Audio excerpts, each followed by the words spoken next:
Hi, dyslexic genius here, Brett Hurt. What I'm going to talk about is the Edisonics and Edison's version of the orthophonic, the credenza. And they were looking for the highs and lows in the sound.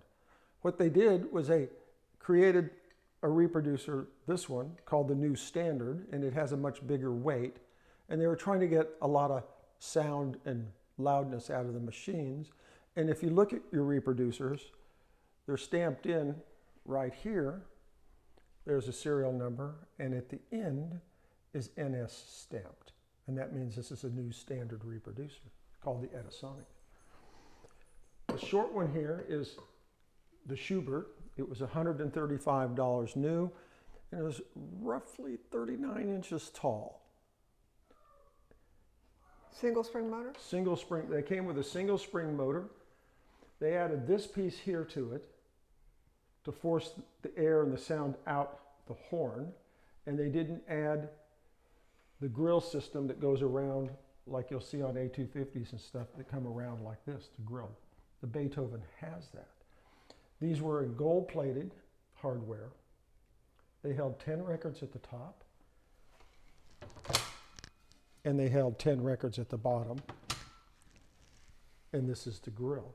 These came in a brown English mahogany in a semi-satin finish. And they had this one has a beautiful flame mahogany on the top. I'm surprised though why didn't they match the flame on that? Bad day at the factory, I think. They also had spreader bars in here and across the bottom.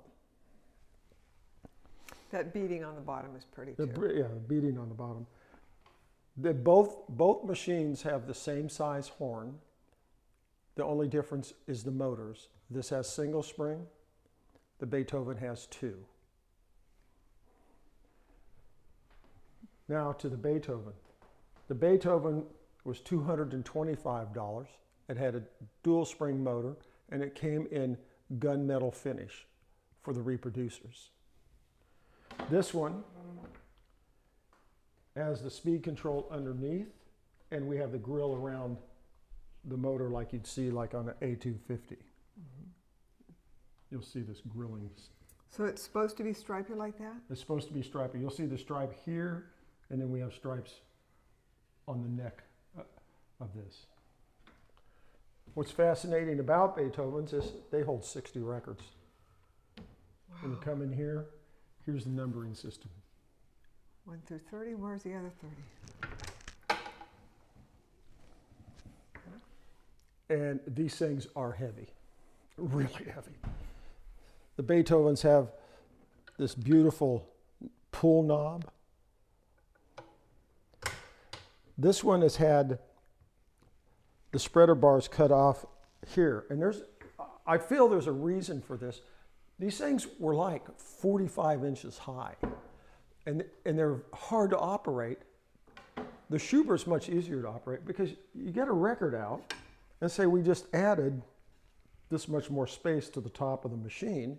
So now this is up here. You're kind of diving in like this and bending over. And I think people weren't that big back then. You know, they weren't as tall as we are today. And then we have here this gorgeous grill. This is all original with the original silk. Really pretty. And back up in here is a little felt stop for the door to protect the grill and the door when you play these.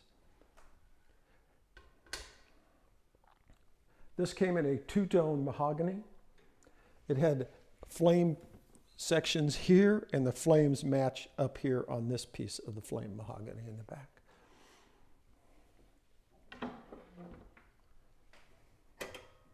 These machines will fill your house.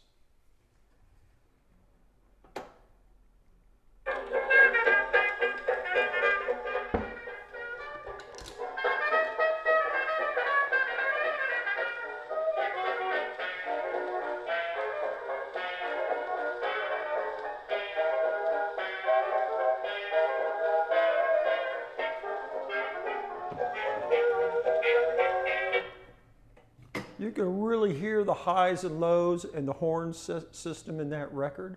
Sounds great. And then one little side note of history is Theodore Edison, Edison's son, who was in charge of the phonograph division when they were building these, wasn't a big fan of them. And they did Edisonics or Edison? the Edisonics, and they really didn't sell well. So if you take like a Beethoven, they made roughly 14 to 1500, and you take in account house fires, they all went to the dump. Nobody wanted these things in the 50s or after World War II. You're roughly looking at 35% left maybe. They're very scarce, Beethovens. You can find Schuberts, but they're a little harder. They are hard to find. How many Schuberts were made? Roughly 44 to 4,500 Schuberts were made. You know, I love this hobby and I love pointing this wonderful stuff out, and that's my tip for the day.